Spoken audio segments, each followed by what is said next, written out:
हम लोग देखें तो सिंपल सा 22 में डेट। अब बच्चे अगर आपको क्रॉस प्रोडक्ट पढ़ना है तो क्रॉस प्रोडक्ट पढ़ने के लिए थोड़ी सी आपको मेहनत करनी पड़ेगी। एक मैथ्स का छोटा सा कॉन्सेप्ट है जिसको बेटा हम लोग डिटरमिनेंट बोलते हैं। ये अगर हमें आता है तो हमारे लिए चीजें थोड़ी सी आसान हो जाती है। डिटरमिनेंट बेसिकली क्या होता है बेटा, आपका एक नंबर्स का अरेंजमेंट होता है। अगर ये नंबर्स आप फिल करिए इसमें तो आपको उसकी वैल्यू मिलती है। अगर डिटरमिनेंट देखेंगे तो बेटा आपको इस तरीके से एक डिटरमिनेंट मिलेगा। आप बोलते सर 3/3 का डिटरमिनेंट होगा। इसमें 3 एलिमेंट आपके बच्चे रो में आएंगे और ऐसे आपके पास 3 रो आ रही होगी। क्लियर? पहली रो, दूसरी रो बच्चे आपके पास आ गए यहाँ पर, तो यहाँ पास तीसरी रो आ गई। सर इसमें 3 रो आ गई। और अगर देखना चाहो तो आपके पास 3 कॉलम भी है। 3/3 का डिटरमिनेंट बेटा आपने यहाँ पे बनाया। ठीक है सर। कोई डिटरमिनेंट अगर हम लेते हैं तो क्या उसकी कुछ वैल्यू होगी? Yes sir. आप चाहो तो डिटरमिनेंट को एक्सपेंड कर सकते हो और एक्सपेंड करके बच्चे आप वैल्यू निकाल सकते हो। क्लियर? अब डिटरमिनेंट मैथ्स में अगर बात करोगे तो बड़ा अच्छे से डिटेल में डिस्कशन आता है। डिटरमिनेंट पढ़ते हैं। डिटरमिनेंट के अलावा बेटा आपके मिलता जुलता कॉन्सेप्ट मैट्रिक्स आता है। तो ये दोनों चैप्टर साथ में पढ़े जाते हैं और इनको बहुत इंटरेस्ट के साथ देखना चाहिए। आगे चल के हायर इंजीनियरिंग में बहुत हेल्पफुल है। पर हमारे पास बेटा इतना टाइम नहीं कि हम पूरा पढ़ें, हम इसको एक्सपेंड करना सीख लें। मैथ्स अलग है, फिजिक्स अलग है। अभी तो मैथ्स वो देख रहे जो फिजिक्स में काम आती है। इससे हम लोग ऐसा करते हैं, ये जो ए बी सी है, पहली रो के अलोंग अगर इसे एक्सपेंड करें तो ऐसे ध्यान से देखना, प्लस माइनस प्लस लिख दीजिए। प्लस माइनस प्लस का यूज क्या है मैं आपको समझाता हूँ। जब बच्चे बेटा आपने यहाँ पे ए के अलोंग एक्सपेंड किया तो ए के साथ साइन कैसा है? प्लस। अब बहुत अच्छे से बच्चे देखो, अगर ए है तो ए की रो और ए के कॉलम को क्या करो? हाइड कर दो। दिखा? ए की रो और ए की कॉलम को हाइड करो तो क्या आपका 2/2 का डिटरमिनेंट बचा। तो आपने चुपचाप अच्छे से यहाँ पे 2/2 का डिटरमिनेंट लिखा तो कितना हो गया? LQMR। फिर जब बी आया तो बी के साथ बेटा माइनस लिखो। अच्छा, जब बी लिखोगे तो क्या करना पड़ेगा बताओ? बी जब आप लिखोगे तो आप बी की रो और बी के कॉलम को हाइड करिए। जब बी की रो बी के कॉलम को हाइड करोगे तो डिटरमिनेंट बचेगा 2/2 का डिटरमिनेंट बचेगा KP और MR का। तो क्या बच्चे हम यहाँ पे KPMR लिख सकते हैं। और लास्ट बच्चे यहाँ पास सी आया। सी के लिए अगर पूछू बेटा तो क्या आएगा? सही इस तरीके से आ गया। तो अगर सी इस तरीके से आ गया बच्चों तो आपके डिटरमिनेंट देखो, सी की रो और सी के कॉलम को हाइड करो। सी के रो को और सी के कॉलम को हाइड करोगे तो वैल्यू बच्चे क्या बन जाएगी? KPMR, sorry KPLQ। क्लियर है? क्लियर बेटा? इसमें कोई डाउट तो नहीं? आसान सा डिस्कशन है बेटा। ठीक, हाँ। प्लस माइनस प्लस देखो तो ए के साथ प्लस रखा, बी के साथ माइनस और सी के साथ प्लस। पक्का? चलो अब इसके बाद कैसे बेटा इसको ओपन करते हैं, तो ओपन करने का ट्रिक बता दे रहा हूँ। क्या ओपन करोगे तो आप क्या करो, सीजर मल्टीप्लिकेशन पढ़ा था ना, L को R से, M को Q से, K को R से, P को M से, K को Q से, P से L करके सब्ट्रैक्ट करना है। तो बच्चे बताओ A के साथ ब्रैकेट में क्या आएगा? LR माइनस MQ,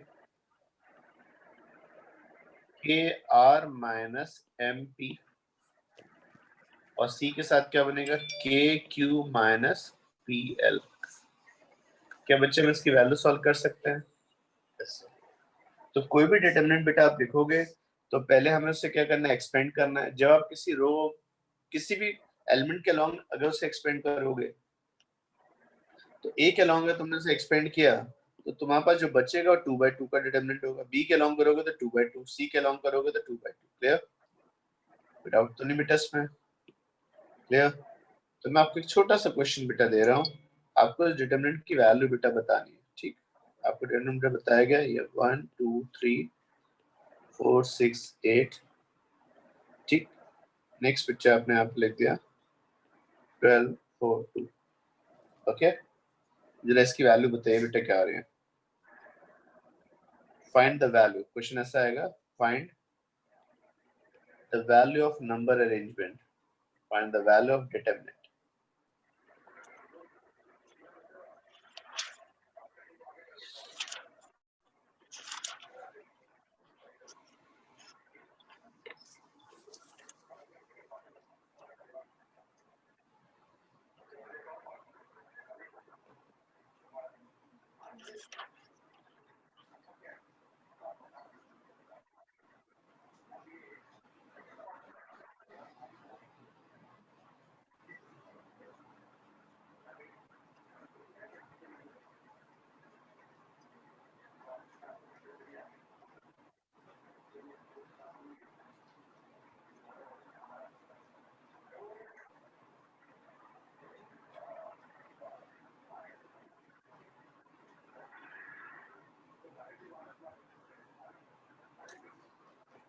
हाँ बच्चे, चलो 1 लिखो, पहला एलिमेंट आ गया बच्चे +1, फिर 2 के साथ बच्चे माइनस आएगा और 3 के साथ बेटा प्लस आएगा।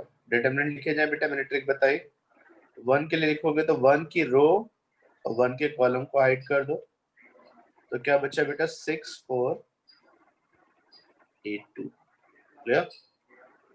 फिर बच्चे ध्यान, जो 2 लिखोगे तो 2 के कॉलम और 2 के रो को हटाओ, 2 के रो और 2 के कॉलम को हटाओ, तो 4 12 8 2, तो 4 12 8 2 आ गया। 3 के लिए बेटा लिखोगे, देखो तो 3 के कॉलम और 3 के रो को हाइड करो, तो 4 12 6 4, 4 12 6 4। कोई डाउट तो नहीं बच्चे इसमें? मल्टीप्लाई करो बेटा 6 और 2, क्रॉस मल्टीप्लिकेशन क्लियर है ना? कैसे 6 और 2 12 माइनस 32, तो ये वैल्यू बेटा कितनी हो जाएगी 12 माइनस 32, लिख लीजिए। फिर बेटा 4 into 2 8 minus 12 into 8 96 plus 3 4 into 4 16 and 12 6 72। Clear? 12 minus 32 is minus 20, 8 minus 16 is कितना आ जाएगा बेटा -88, -88 इंटू 2 करोगे तो प्लस 176, 16 माइनस 72 बताना बेटा कितना होगा आपका 56, 56 माइनस 56 इंटू 3, एक वैल्यू बेटा आपके पास से आ जाएगी, तो बताओगे -20 प्लस 76, -56 इंटू 3 कितना होगा बेटा -168। सही लिखा है ना बेटा? Yes sir. 176 माइनस 168 कितना हो जाएगा बेटा आपके पास 8 आएगा, -20 प्लस 8 इज इक्वल टू -12। ये क्लियर है? Yes sir. बोलो बच्चे। Yes sir. एक और बेटा वैल्यू सॉल्व करिएगा, बताइए इसका आंसर क्या आएगा। सर 4 8 12 2 4 6 1 8 3, ये वैल्यू बताइए बेटा इसकी क्या आएगी।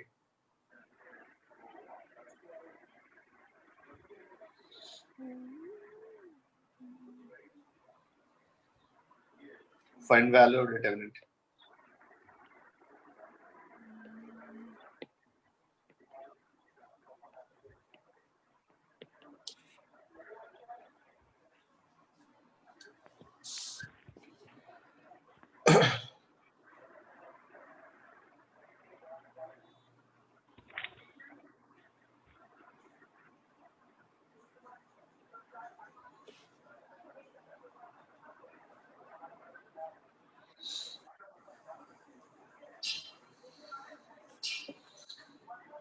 हाँ बेटा सर 0 आएगी, है ना? Yes sir.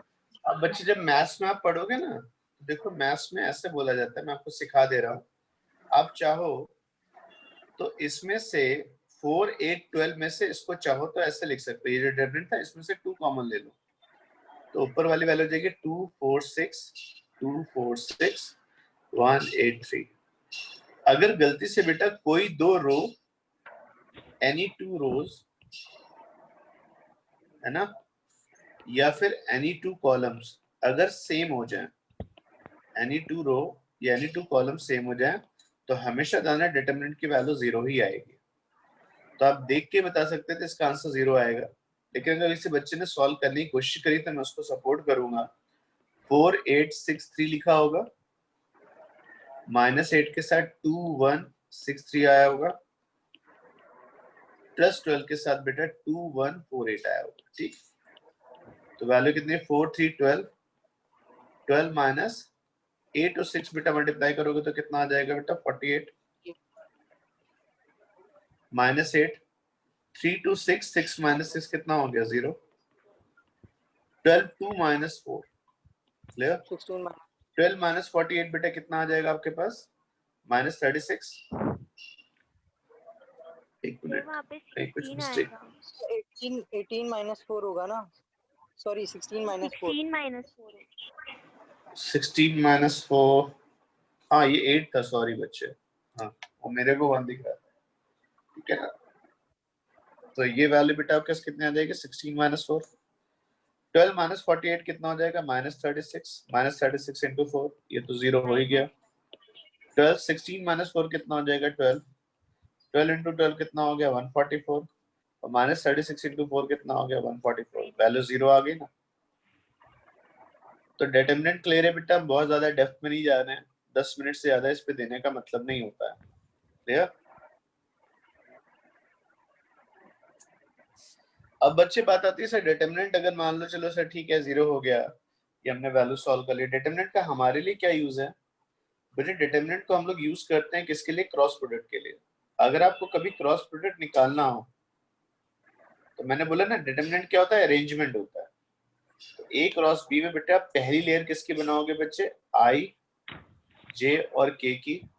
ऑब्वियसली इनके आगे जब वैल्यू देखोगे तो आई में प्लस, जे में माइनस और के में प्लस आएगा।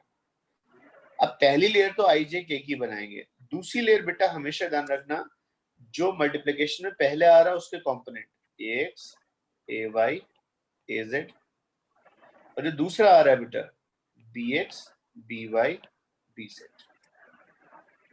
अगर ऐसा लिखोगे तो क्या बच्चे आप मुझे आई कैप की वैल्यू बता सकते हैं पूरे वेक्टर की क्या आएगी? आई कैप के साथ क्या आएगा बच्चे बताओ? आई कैप के साथ अगर ये हटा दोगे तो क्या बचेगा? ay by by ay, az by by, az, bz। z। Minus J cap के साथ बच्चे क्या आएगा? ay by AZ। bz bz। ना फिर से बोलो, फिर से बोलो। ax, bx, az, AX, bz, sorry ax bx। ax, bx, AZ, az, bz। और लास्ट बच्चे के कैप के साथ बोलो क्या आएगा? जल्दी से बोलो। उसकी AX, row BX, AY, BY। Value बच्चे ax, bx, ay, by, BY। Clear? अब इसमें से बेटा आई कैप कॉमन ले लो तो ब्रैकेट में क्या आ जाएगा बेटा? ay, bz minus az, by minus J cap ax, bz minus bx, az, और लास्ट में के कैप के साथ बेटा ax, by minus bx, ay, clear? पक्का? तो क्रॉस प्रोडक्ट अगर कभी निकालना तो बेटा बेस्ट मेथड होता है आप डिटरमिनेंट से निकालिए, कोई डाउट तो नहीं? No sir. अब आपको एक छोटा सा क्वेश्चन देता हूँ बेटा। मैंने क्या किया, एक वेक्टर ए लिखा, एक वेक्टर बेटा आपने लिखा 3i cap plus 4j cap plus 5k cap. दूसरा वेक्टर बेटा आपने बी लिखा और बी आ गया बेटा 8i cap plus 2j cap plus 3k cap. Simply question में पूछा गया था बताइए a क्रॉस b की वैल्यू क्या होगी? अगर a क्रॉस b निकाल लो तो फिर आपको बताना modulus of a cross b कितना हो। जरा बताइए आंसर क्या आएगा?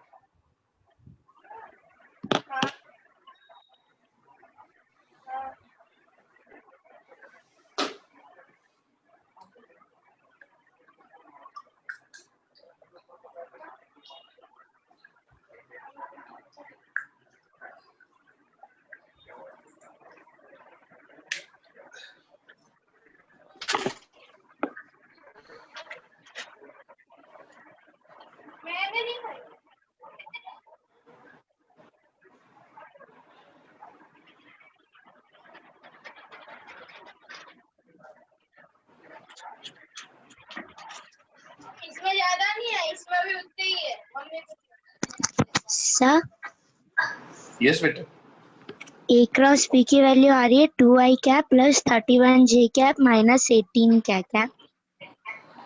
ठीक है बेटा, देखें एक बार। तो जो बच्चों का आंसर आ रहा है उसको हम सॉल्व करें भाई। देखा अगर मैच करता है तो बहुत बढ़िया आंसर हुआ। ए क्रॉस बी में डिटरमिनेंट बनाएंगे 3/3 का। पहली लेयर बच्चे किसकी बनाओगे, आई कैप, जे कैप और के कैप की, और आई कैप के साथ प्लस, जे कैप के साथ माइनस और के कैप के साथ प्लस। सेकंड जो आएगा बेटा x के कोएफिशिएंट, a के कोएफिशिएंट्स का आएगा। a का x में कोएफिशिएंट कितना है 3, y में कितना है 4, z में कितना है 5। तो ये बच्चे आप यहाँ पर 3, 4, 5 लिखेंगे।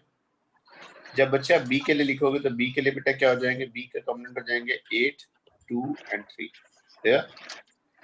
जब बच्चे आप इसे ओपन करेंगे तो आई कैप के साथ क्या आएगा बेटा 4। बेटा किसी बच्चे की तरफ से डिस्टरबेंस आ रहा है, प्लीज म्यूट कर दीजिए सर। ये तो मैं ही म्यूट कर दूंगा।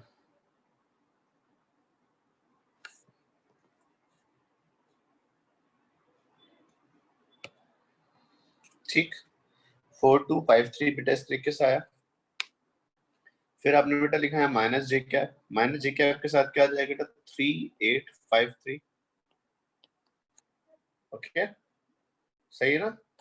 और जब आप के कैप के साथ आओगे बच्चे तो क्या बन जाएगा 3842। इस वैल्यू को सॉल्व करोगे तो 43 बेटा कितना हो गया 12, 12 माइनस 10 माइनस जे कैप 33 कितना हो गया 9 और 9 माइनस 40 और के कैप के साथ वैल्यू बेटा कितनी आ जाएगी 6 माइनस 32। तो वैल्यू बेटा कितनी आ जाएगी 2, 12 माइनस 10 2i कैप 9 माइनस 40 कितना हो जाएगा माइनस 31 और ऐड हो जाएगा 31 जे कैप और माइनस 26 के कैप। ए क्रॉस बी की वैल्यू बेटा को पूछे तो कितनी होगी बच्चे, तो आंसर जाएगा 2i कैप प्लस 31 जे कैप माइनस 26 के कैप। ये क्लियर है। अब अगर आपसे कोई मॉडुलस पूछे तो मॉडुलस की वैल्यू बच्चे कितनी आ जाएगी, A cross B is equal to under root of X square plus Y square plus Z square. Clear है। ठीक है, थोड़ा सा अजीब सा आंसर है पर ए क्रॉस बी तक तो ठीक है, मॉडुलस थोड़ा सा लेंथी है, कोई डाउट तो नहीं। पक्का। अगला क्वेश्चन बेटा लिखना, बहुत बढ़िया सा डिस्कशन है, बताना। क्वेश्चन ऐसा आया, if A vector is 4i cap plus 12j cap plus 6k cap and b is equal to 2i cap plus alpha j cap plus beta k cap. There. So find alpha and beta. आपको alpha और beta की value निकालनी है। If a is parallel to b, अगर a exactly b के parallel होगा तो alpha और beta की वैल्यू बताइए क्या आएगी। सर अल्फा की 6 और बीटा की 3। क्या बात है, बहुत बढ़िया आंसर। तो फटाक से आंसर आ गया। कैसे बताया भाई। सर अल्फा बीटा पैरेलल है तो 0 आ जाएगा वेक्टर। तो ये दोनों मतलब आपने बोला था कि डिटर्मिनेंट में जब भी दो इक्वेशन सेम हो जाएगी, दो लाइन सेम हो जाएगी तो आंसर 0 आ जाएगा, इसलिए अल्फा और बीटा का रेशियो 4:2 के इक्वल ही होगा। गुड गुड गुड, बहुत बढ़िया बहुत बढ़िया बहुत बढ़िया, है ना। देखो बच्चे, हम सब लोग एक बार साथ में सीखेंगे, है ना। मान लेते मुझे भी नहीं आता, ऐसे पढ़ते हैं। तो भाई ए कभी बोले कि पैरेलल है, अगर ए पैरेलल है तो आपने कहा ठीक है A cross B. A cross B की वैल्यू बच्चे क्या होनी चाहिए, 0 होनी चाहिए if A is parallel to B.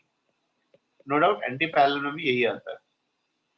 A cross B 0 होगा, इसके लिए बता ए क्रॉस बी का डिटरमिनेंट बनाइए। पहला डिटरमिनेंट किसका बन जाएगा, आई कैप जे कैप के कैप लिखा, प्लस माइनस प्लस। आई कैप के साथ बच्चे क्या आया 4, 12, 6 और बी के साथ क्या आया 2 अल्फा बीटा। बच्चे आपने कहा कि भाई यहाँ मुझे अगर 0 करना है तो आई कैप के साथ बच्चे मैं लिख रहा हूँ कितना आएगा 12 बीटा माइनस 6 अल्फा, माइनस जे कैप के साथ कितना आ जाएगा तो 4 बीटा माइनस 12, है ना। मैं साथ साथ सॉल्व भी करता रहा हूँ। के कैप के साथ बेटे कितना आ जाएगा 4 अल्फा माइनस 24। अब बच्चे इधर तो 0 होना चाहिए क्योंकि पैरेलल थे, और आई कैप के साथ बेटा कोफिशिएंट कितना है 12 बीटा माइनस 6 अल्फा, माइनस जे कैप के साथ बच्चे क्या है, तो आप बोलोगे माइनस जे कैप के साथ आ जाएगा 4 बीटा माइनस 12, और के कैप के साथ बेटा क्या है 4 अल्फा माइनस 24। बेटा जब 0 है तो आई कैप का कोफिशिएंट भी 0 होना चाहिए, जे कैप का कोफिशिएंट भी 0 होना चाहिए, के कैप का कोफिशिएंट 0 होना चाहिए, तो इसका मतलब 4 बीटा माइनस 12 इक्वल टू 0, तो बीटा 3 आएगा। ठीक है, 4 अल्फा माइनस 24 की वैल्यू 0, तो अल्फा 6 आएगा, और बीटा 3 और अल्फा 6 है, तो बेटा ये पूछा गया था आपसे क्वेश्चन में, ये आंसर बेटा आपकी क्लास में लक्षिता ने फटाक से आंसर दे दिया। तो भाई उसने क्या दिमाग लगाया, उसने दिमाग लगाया कि सर ध्यान से देखो, और इसका एक दूसरा सोल्यूशन बढ़िया सा, एक और सोल्यूशन है, देखो जो लक्षिता की बात से काफी कुछ मिलता जुलता है कि अगर दो वेक्टर पैरेलल हो, तो सर आपने बताया था दो पैरेलल वेक्टर के लिए ए की वैल्यू क्या होनी चाहिए, लैम्डा बी, है ना, और लैम्डा कैसा होना चाहिए बेटा, पॉजिटिव। तो ए बेटा लिखो कितना है, ए की वैल्यू कितनी है 4 आई कैप प्लस 12 जे कैप प्लस 6 के कैप, लैम्डा बी बोलो बेटा कितना है 2 I cap plus alpha J cap plus beta K cap. Clear? अब बेटा आई आई कोफिशिएंट तो सेम ही होंगे ना, तो बताओगे 4 इक्वल टू क्या हो जाएगा 2 लैम्डा, 12 इक्वल टू क्या हो जाएगा lambda into alpha, and 6 equal to क्या हो जाएगा लैम्डा इंटू बीटा। जरा ध्यान से देखो, लैम्डा किसके इक्वल हो गया 2 के इक्वल, अल्फा कितना हो जाएगा 12 divide by lambda, 12 divide by lambda मतलब 6 आ गया, और बीटा कितना हो जाएगा बेटा 6 डिवाइड बाय लैम्डा मतलब 3 आ गया। देखो दोनों डाटा बेटा मैच कर रहे हैं नहीं कर रहे, चाहे यहां से निकालो आप आंसर, इस जगह से आंसर निकालो बीटा अल्फा का, चाहे यहां से आंसर निकालो, दो वेक्टर का पैरेलल होंगे बच्चे तो उनका क्रॉस प्रोडक्ट बेटा 0 होना चाहिए, इसमें कोई डाउट तो नहीं। नेक्स्ट क्वेश्चन बेटा बताना है यहाँ पर, एक और क्वेश्चन था इधर,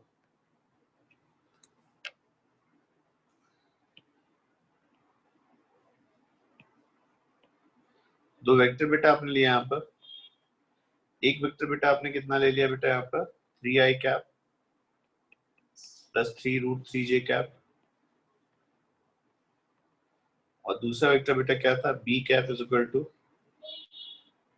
6 J cap plus 6 root 3 K cap. Clear? तो ये दो वेक्टर से बेटा पक्की बात एक प्लेन बनेगा, दो वेक्टर कोई से बनाओगे प्लेन तो आएगा ना। तो क्वेश्चन ऐसा पूछा जाता है, find unit vector perpendicular to both A and B, एक ऐसा वेक्टर जो ए और बी दोनों से परपेंडिकुलर हो, वो यूनिट वेक्टर बताइए बेटा कितना होगा, ट्राई करिए।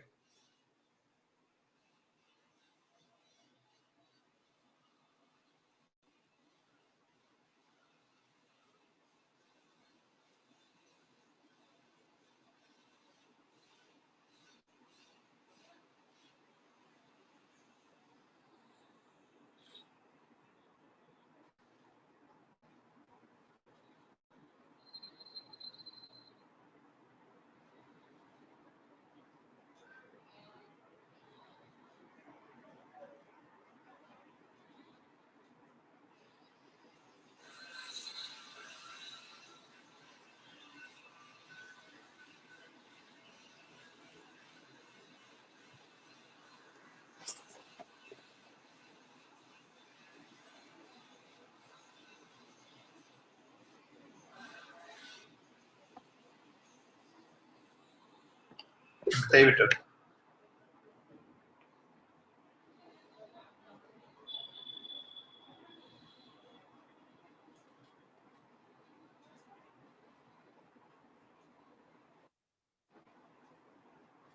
कैसे करेंगे बेटा, कभी एग्जाम में सवाल आए कि आपको दो वेक्टर्स दे दिए गए बेटा और उससे परपेंडिकुलर आपको यूनिट वेक्टर निकालना हो, ठीक, तो पहली बात तो ध्यान रखना क्वेश्चन आपका क्रॉस प्रोडक्ट का बनेगा कैसे, अगर आप कोई भी वेक्टर स्पेस से बनाओगे, मान लिया आपने एक ले लिया ए और एक ले लिया बी, तो इनसे परपेंडिकुलर इनसे मतलब इन दोनों से परपेंडिकुलर और इनके प्लेन से परपेंडिकुलर, कुछ भी बोलिए आप। ये ए से भी 90 डिग्री पे होगा, बी से भी 90 डिग्री पे। क्या इस डायरेक्शन में कोई यूनिट वेक्टर बना सकते हैं? हाँ। कैसे? अच्छे से देखो, तुमने ए क्रॉस बी की वैल्यू सबने पढ़ी है, किसके इक्वल होती है? A B sine theta N cap.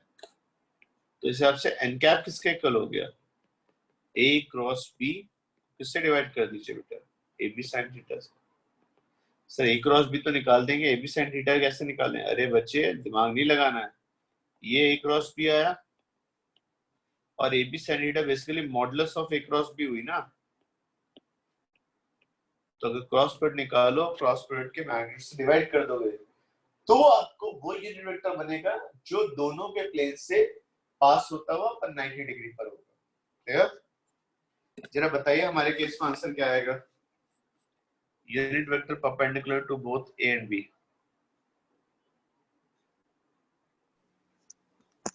Sir बहुत अजीब सा आंसर आ रहा है।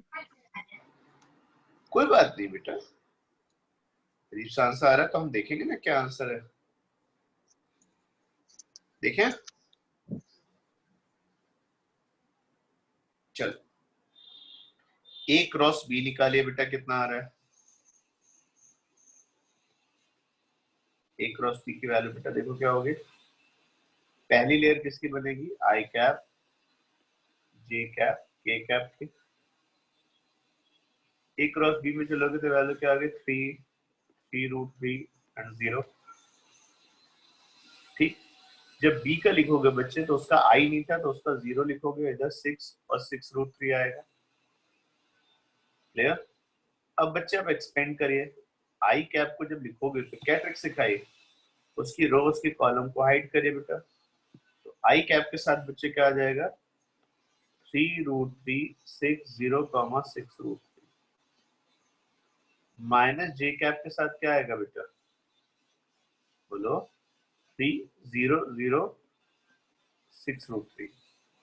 और बच्चे के कैप के साथ क्या आएगा? बोलो 3 क्लियर? तो बच्चे आंसर बताओ क्या बना? आई कैप 3√3 इंटू 6√3 करोगे तो कितना आएगा? बोलो 6 इंटू 3 18 इंटू 3 54 54 आई कैप आ गया। नेक्स्ट बच्चे का आंसर आएगा -6√3 -18√3 कैप -18√3 जे कैप और प्लस के कैप में अगर लिखोगे तो 18 आएगा। तो आपका आंसर बेटा क्या बना? 54 आई कैप -18√3 जे कैप प्लस 18 के कैप। क्लियर? ये आंसर बेटा किसका आया? ए क्रॉस बी का आया। ए क्रॉस बी। क्या मैं इसका मॉडुलस निकाल सकता हूँ? Yes sir. दो वेक्टर्स का अगर दिए हो एक्स वाई जेड में तो मॉडुलस कैसा आएगा? पहला हो जाएगा 54 स्क्वायर 18 इंटू 3 का होल स्क्वायर 18√3 का होल स्क्वायर और प्लस 18 स्क्वायर। आपको समझ में आ गया होगा मैंने ऐसे क्यों लिखा? क्योंकि 18 स्क्वायर कॉमन आ जाएगा तो बाहर 18 आ जाएगा। 3 का स्क्वायर 9, √3 का स्क्वायर 3 और 18 का स्क्वायर 1। बाहर आ गया ना 18 तो 1 बचा। तो वैल्यू बताओ बेटा क्या बनेगी? 18 इंटू 9 प्लस 1 प्लस 3 √13 आ गया। तो बताओगे unit vector perpendicular to the plane कितना आएगा? तो a cross b divide by ab। कर पाएंगे बेटा इस क्वेश्चन को? ऐसा करने से बेटा आपका आंसर क्या बनेगा? बोलो 54 i cap -18√3 j cap plus 18 k cap is divided by 18√13। Clear? तो कई बार एग्जाम में सवाल बेटा पूछा जाता है find unit vector perpendicular to both A and B. A और बी दोनों से 90 डिग्री पर हो तो ऐसा यूनिट वेक्टर बेटा बताइए। क्लियर? Yes sir. किसी को बच्चे को डाउट है? यशिका, आयुषी, दीबा, कृतिका, लक्षिता, मंजूर? No sir.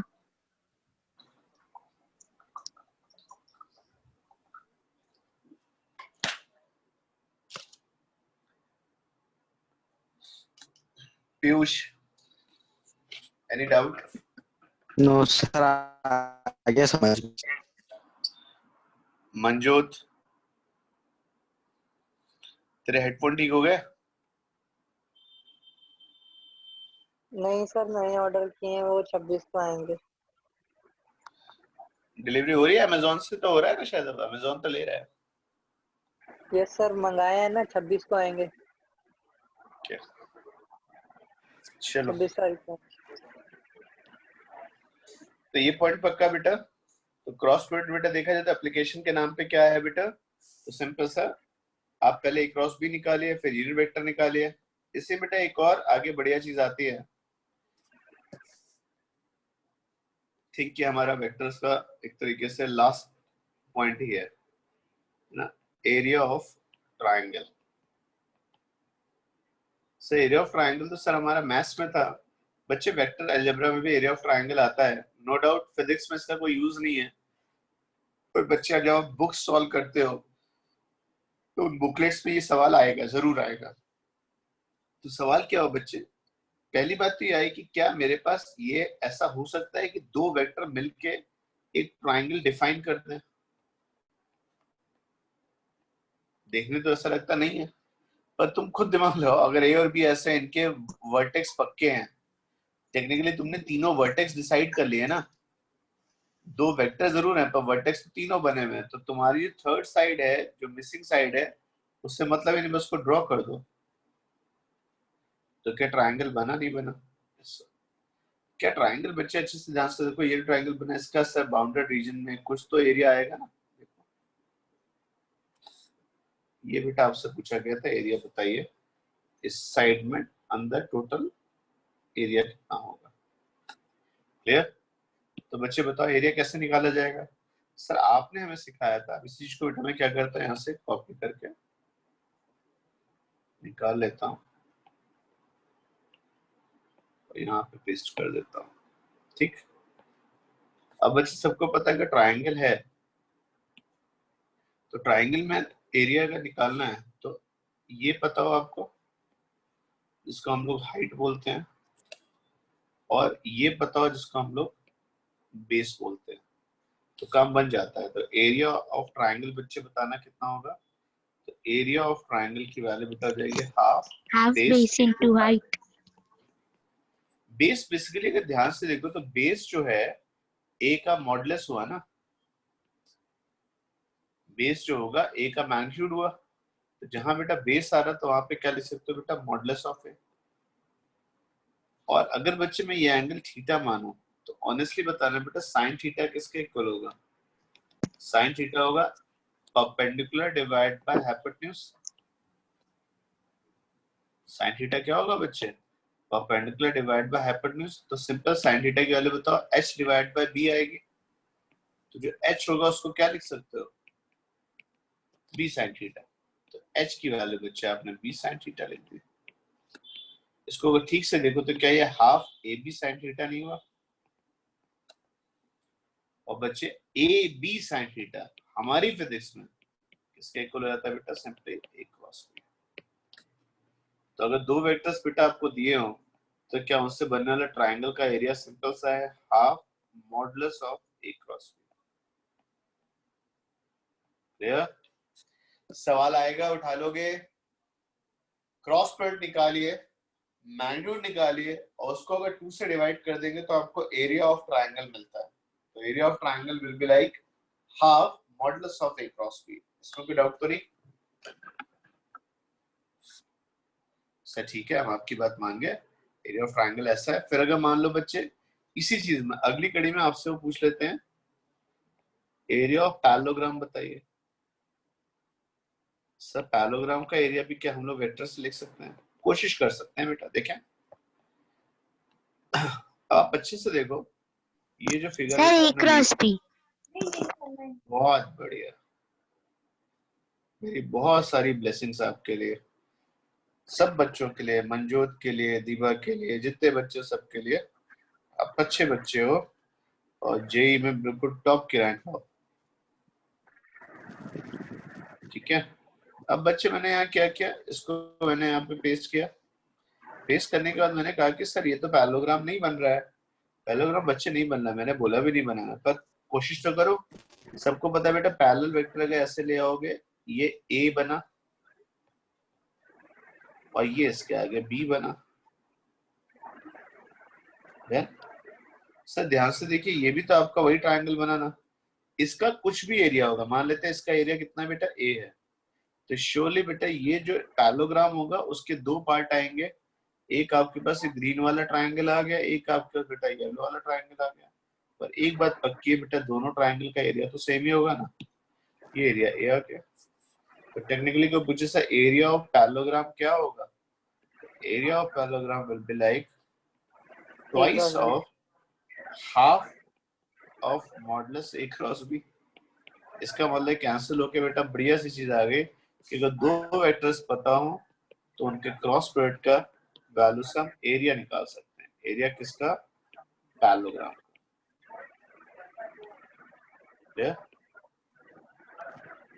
कोई डाउट तो नहीं बेटा इसमें? हाँ सर।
हाँ बेटा, इसमें कोई डाउट है?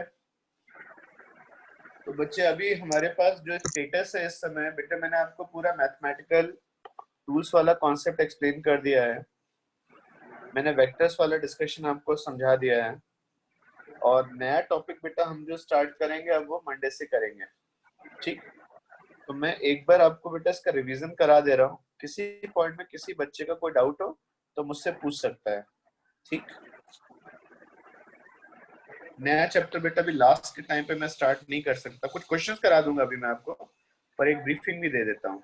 ठीक, तो वेक्टर्स बेटा आपने पढ़ा, सिंपल सा फिजिकल क्वांटिटीज होती हैं जिनको मेजर कर सकते हैं, उनको फिजिकल क्वांटिटी बोलते हैं। जिनको डिफाइन करने के लिए मैग्नीट्यूड और डायरेक्ट यूनिट चाहिए होता है उनको स्केलर बोलते हैं। और कुछ ऐसे होते हैं जिनकी डायरेक्शन होती है, और जिनके पास डायरेक्शन होती है, जिनका एडिशन डिफरेंट होता है, उनको वेक्टर्स बोलते हैं। नेक्स्ट, वेक्टर में यूनिट, मैग्नीट्यूड, डायरेक्शन होता है, ये सिंपल एडिशन फॉलो नहीं करते हैं। रिप्रेजेंटेशन ऑफ वेक्टर्स बेटा मैंने आपको बताया था, वेक्टर अलजेब्रा में रिप्रेजेंटेशन कैसे आता है बच्चे, अगर आप एरो लगा दोगे ऊपर तो वो वेक्टर को रिप्रेजेंट करेगा, जो उसकी लेंथ होगी रिलेटिव मैग्नीट्यूड को, और एरो एंड डायरेक्शन को रिप्रेजेंट करता है। फिर मैंने आपको वेक्टर एडिशन का कॉन्सेप्ट सिखाया था, शर्मा जी का वर्क उस दिन तो नहीं समझ में आया था, पर कुछ दिन बाद पढ़ा तो आ गया। एंगल बिटवीन वेक्टर्स बेटा सबको पता है, जब दोनों वेक्टर्स आउटवर्ड होते हैं तो जो एंगल आता है उसको हम लोग एंगल बिटवीन वेक्टर्स बोलते हैं। नेक्स्ट बेटा ये डिस्कशन मैंने आपको कराया था, पैरेलल वेक्टर्स जो होते हैं जिनका डायरेक्शन सेम होता है, सेम डायरेक्शन में पॉइंटेड होते हैं, उनको हम पैरेलल वेक्टर्स बोलते हैं। इनका मैग्नीट्यूड सेम हो भी सकता है और नहीं भी हो सकता है। इक्वल वेक्टर्स वो होते हैं जिनके लिए a equal to lambda v में लैम्डा 1 हो जाता है, इसमें मैग्नीट्यूड डायरेक्शन दोनों सेम होते हैं। एंटी पैरेलल वो होते हैं बेटा जिनके लिए लैम्डा नेगेटिव होता है, डायरेक्शन अपोजिट होती है। अपोजिट वेक्टर्स वो होते हैं जिनके लिए लैम्डा -1 होता है। ठीक है, नल वेक्टर वो होता है कि दो वेक्टर्स अगर अपोजिट को ऐड करो तो जीरो बचेगा, तो जीरो को हम लोग नल वेक्टर बोलते हैं। पोजीशन वेक्टर मैंने बता दिया था, जो पोजीशन को डिस्क्राइब करता है उन्हें पोजीशन वेक्टर बोलते हैं।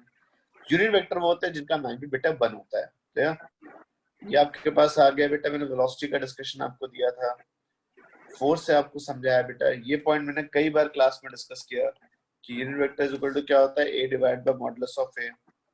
साइन रूल आपको पढ़ाया मैंने, वो साइन रूल पढ़ाया, और फिर शर्मा जी का वर्क मैंने बेटा सॉल्व करके दिखाया, कितना आ रहा था, 3 और 3 5.1 आ रहा था। क्लियर? एडिशन ऑफ वेक्टर्स की अगर बात करूं तो मैंने कहा कि इससे वेक्टर्स को ऐड करने का बेसिक तरीका क्या है, सिंपल जो बात याद रखनी है, हेड टू टेल एडिशन। ये बात नहीं छोड़ेंगे, जहां पहला वेक्टर फिनिश होगा वहां पे सेकंड वेक्टर रखेंगे, जहां सेकंड वेक्टर फिनिश होगा वहां पे थर्ड वेक्टर रखेंगे, और यहां से अगर आप यहां पहुंच गए तो ये आपका रिजल्टेंट है। क्लियर? नेक्स्ट पॉइंट है, बेटा दो वेक्टर को ऐड करोगे तो आपको रिजल्टेंट निकालना था, तो मैंने आपको सिखाया भी था। रिजल्टेंट की वैल्यू कितनी आती है, under root of A square plus B square plus 2ab cos theta, पढ़ाया है पूरा। और नेक्स्ट पॉइंट अगर देखें तो दो वेक्टर्स का अगर आपको एंगल ना पता हो तो मैक्सिमम रिजल्टेंट कितना हो सकता है, a प्लस बी। मिनिमम कितना हो सकता है बेटा, a माइनस बी, ये मैंने आपको पढ़ाया। अगला डिस्कशन बेटा मैंने आपको दिया यहाँ पे कि अगर addition of two unit vectors, ये क्वेश्चन का डिस्कशन था, तीन वेक्टर्स आपके पास दिए जाए, कौन सा डिस्प्लेसमेंट जीरो देगा, सेट जीरो देगा। रिजल्टेंट निकालने के टोटल तीन सवाल ही बन सकते हैं, ए बी थीटा देके आर पूछ लें, ए बी आर देके थीटा पूछ लें, सेट आर दे दे, थीटा दे दे, बी दे दे, ए पूछ लें। इसके अलावा बेटा और क्वेश्चन बनना नहीं है। एप्लीकेशन बेटा मैंने बताया, डिस्प्लेसमेंट में वेक्टर एडिशन होता है, वेलोसिटीज में वेक्टर एडिशन होता है, फोर्स में वेक्टर्स का एडिशन होता है, सब कराया था बेटा मैंने आपको। फिर मैंने आपको रिवर वाले क्वेश्चन का थोड़ा सा एक हिंट दिया। लॉ ऑफ ट्रायंगल क्या होता है बेटा, अगर दो एडजेसेंट साइड किसी दो वेक्टर से रिप्रेजेंट होती है तो थर्ड मिसिंग साइड होती है बेटा, वो क्या होता है, रिजल्टेंट होता है। और इसी से लॉ ऑफ पैरेललोग्राम बना था, मैंने आपको कराया भी, अगर modulus of a plus B और modulus of a minus B same होता है, एंगल बताइए कितना होगा, तो मैंने आपको पूरा डिस्कशन दिया। ज्यादा वेक्टर्स को ऐड करने की ट्रिक क्या होती है बेटा, पॉलीगन। क्लोज पॉलीगन बन गया तो रिजल्टेंट जीरो, ओपन पॉलीगन बनेगा तो रिजल्टेंट मिसिंग साइड से रिप्रेजेंट होगा। ये मैंने आपको पूरा डिस्कशन दिया था। नेक्स्ट मुझे वेक्टर को क्या सबट्रैक्ट करना ही पड़ सकता है, यस सर। एक्चुअली वेक्टर्स को सबट्रैक्ट करना कुछ होता ही नहीं है, a प्लस बी तो a प्लस बी होता है, a minus B a plus minus B होता है। क्लियर? तो आपको फाइनली फॉर्मूला वही लगाना है, under root of a square plus b square plus 2ab cos of angle between the vectors. अब अगर a और b होंगे तो angle between a and b लिखेंगे, अगर a और माइनस b होगा तो angle between a and minus b लिखेंगे। क्लियर है? फिर बेटा मैंने आपको क्वेश्चंस इसमें कराया, कंपोनेंट्स का कांसेप्ट आया, कंपोनेंट्स वाला कांसेप्ट सबको समझ में आता है बेटा। अगर आप कोई वेक्टर है इस तरीके से तो आप आगे भी जा सकते हो और ऊपर भी जा सकते हो, तो you have resolve this complete vector into two vectors. तो एक अगर वेक्टर है तो उसके परपेंडिकुलर कंपोनेंट कितने हो सकते हैं सर, एक ही प्लेन में तो दो ही हो सकते हैं।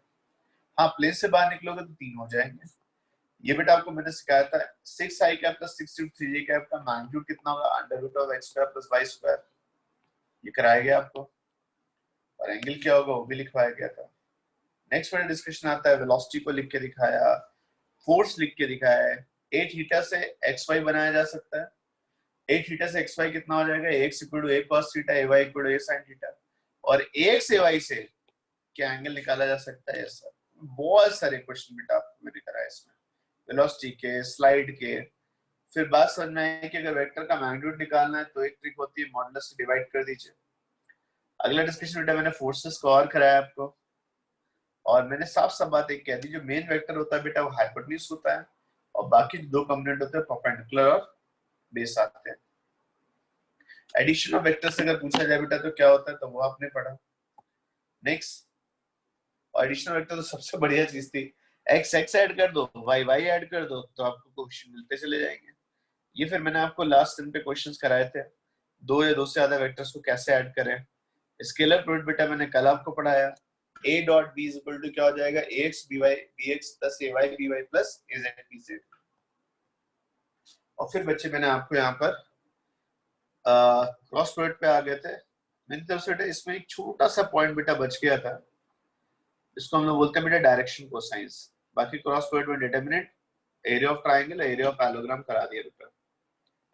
एक बेटा छोटा सा पॉइंट और बचता है, उसको डिस्कस कर लेते। किसी बच्चे का कोई डाउट है? ये वेक्टर्स कंप्लीट है। वेक्टर्स पे जो भी आपको शीट दी जाएगी, बुकलेट दी जाएगी, ये स्पीड लैब्स पे जाके आप प्रैक्टिस करते हो, तो कहीं पर भी आप प्रैक्टिस करोगे कम से कम बेटा इसका एक बड़ा सेट 100-150 क्वेश्चन का एक सेट कंप्लीट होना जरूरी है। नहीं तो बेटा कहीं ना कहीं कुछ कमी रह जाती है, वो कमी तब रह जाएगी जब आप प्रैक्टिस नहीं करोगे। आप सोचो कि आपकी पढ़ाई का सर ने पढ़ा दिया तो 100% वर्क कंप्लीट हो गया, सर ने जो भी क्लास में आपको पढ़ाया है उससे आपका हार्डली 20% वर्क कंप्लीट हुआ है, 80% आपकी प्रैक्टिस का है, प्रैक्टिस नहीं करी तो कुछ नहीं होने वाला है ना। कोई भी चीज बेटा देख लो, विदाउट प्रैक्टिस बेटा बात बननी नहीं है। आप कभी देख लिया यूट्यूब वगैरह पे इतने वीडियोस कुकिंग के बने और रखे होते हैं, ऐसे देख के लगता है हम बनाएंगे तो बहुत बढ़िया बनेगा। मैंने एक दो बार ट्राई किया बेटा। एक बार मैंने ट्राई किया, यूट्यूब पे एक रेसिपी पड़ी हुई थी शाही पनीर की, मैंने बनाने की कोशिश करी बेटा, वो शाही पनीर तो छोड़ो बेटा, गरीब पनीर बना था, ऐसा कि मैं भी नहीं खा सकता था।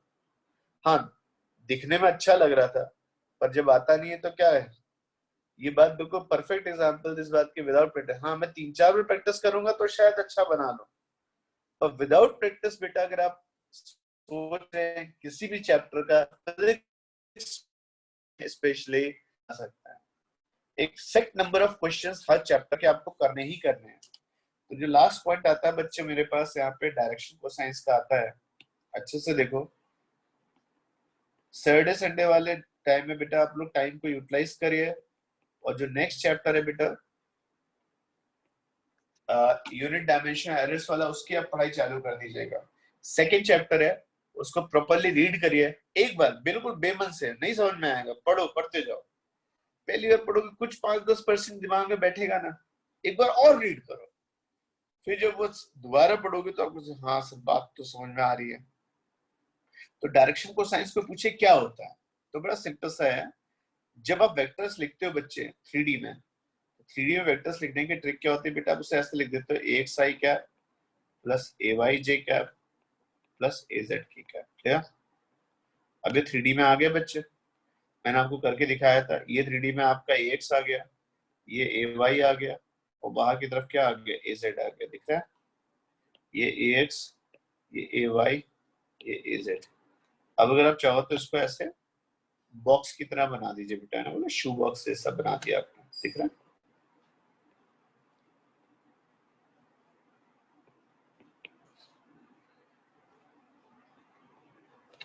क्लियर? ये अंदर की तरफ फंसे गया था।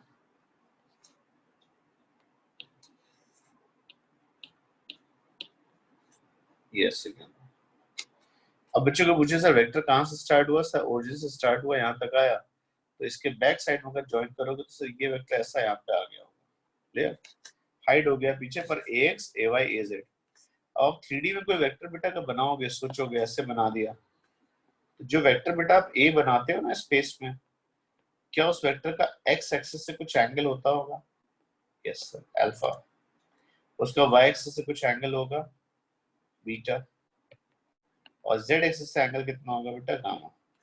ये तीनों अलग अलग प्लेन में हैं। A 3D में सोचो, आप अपने रूम में जहां बैठे हो, उस रूम में सोचो एक कॉर्नर से दूसरे कॉर्नर पे एक रॉड डाल दो, देख सकते हो, मैं तो नहीं हूं वहां पे, देख सकते हो। एक कॉर्नर से दूसरे बॉडी डायगोनल पे अगर एक रॉड डालोगे तो क्या उसका एक्स एक्सिस से, वाई एक्सिस से और जेड एक्सिस से कुछ एंगल होगा? हाँ सर।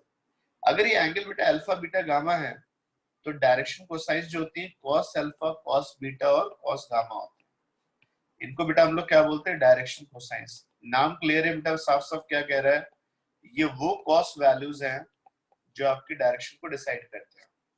ठीक सर, बहुत बढ़िया बात आपने बताया। कॉस अल्फा क्या होगा बच्चे, तो कॉस अल्फा होता है बेटा AX by A। Cos beta की वैल्यू बच्चे क्या होती है, AY बाय A। और कॉस गामा किसके इक्वल हो जाता है बेटा, AZ बाय A। ये मेरे 3 डायरेक्शन कोसाइंस आती हैं, जिनकी वैल्यूज बच्चे मैंने यहाँ पे आपको लिख के दी। इनमें आपस में कोई रिलेशन है? हाँ से बहुत बढ़िया रिलेशन आता है। Cos square alpha plus cos square beta plus cos square gamma की वैल्यू बच्चे 1 आती है। कैसे बच्चे, एक बार सबको ऐड करोगे तो AX square plus AY square plus AZ square divide by A square आ गया, ये वैल्यू 1 क्यों आएगी, क्योंकि ऊपर वाला टर्म भी AX square plus AY square plus AZ square लिखोगे तो A square by A square हो जाएगा ना। तो हमेशा ध्यान रखना बेटा, ये जो आपकी वैल्यूज होती है इसको डायरेक्शन कोसाइंस के, इनको अगर आप ऐड करोगे स्क्वायर करके तो 1 आता है। अब आपको मैं एक क्वेश्चन दूं, एक वेक्टर है बेटा 3i cap plus 4j cap plus 12k cap, तो इसकी तीनों डायरेक्शन कोसाइंस बताइए क्या आएंगे। तो आसान सा डिस्कशन है, cos alpha, cos beta, cos gamma. cos alpha होगा AX बाय AX कितना है 3, और कंप्लीट मैग्नीट्यूड कितना हो जाएगा बच्चे बोलो, इस वेक्टर का कंप्लीट मैग्नीट्यूड, तो under root of 3 square plus 4 square plus 12 square. Clear? तो under root 3 square plus 4 square plus 12 square, बोलो बेटा वैल्यू क्या बनेगी? 3 स्क्वायर 13 रूट 169 दैट इज 13। 13, तो cos अल्फा हो जाएगा 3/13, cos बीटा कितना होगा बेटा 4/13, और cos गामा कितना होगा 12/13। तो डायरेक्शन कोसाइन बीटा ये आती है। क्लियर? दैट्स इट बेटा, मेरी तरफ से आपका ये वेक्टर वाला पॉइंट मैंने पूरा कवर कर दिया है। धीरे धीरे वेक्टर पे आपको ग्रिप बनानी पड़ेगी, 100-150 क्वेश्चन का एक सेट करोगे तो जाके बात पकड़ में आती है। ठीक है? Any doubt in this part?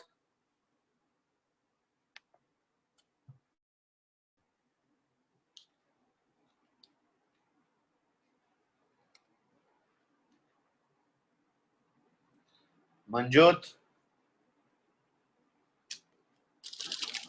Yes sir. Clear है बेटा सारे पॉइंट? Yes sir. ठीक है बेटा, फिर आज के लिए इतना ही रखते हो, नेक्स्ट मंडे को मिलते हैं। मंडे को नेक्स्ट चैप्टर स्टार्ट करेंगे यूनिट डायमेंशनल एरर्स वाला। ठीक है? Bye bye.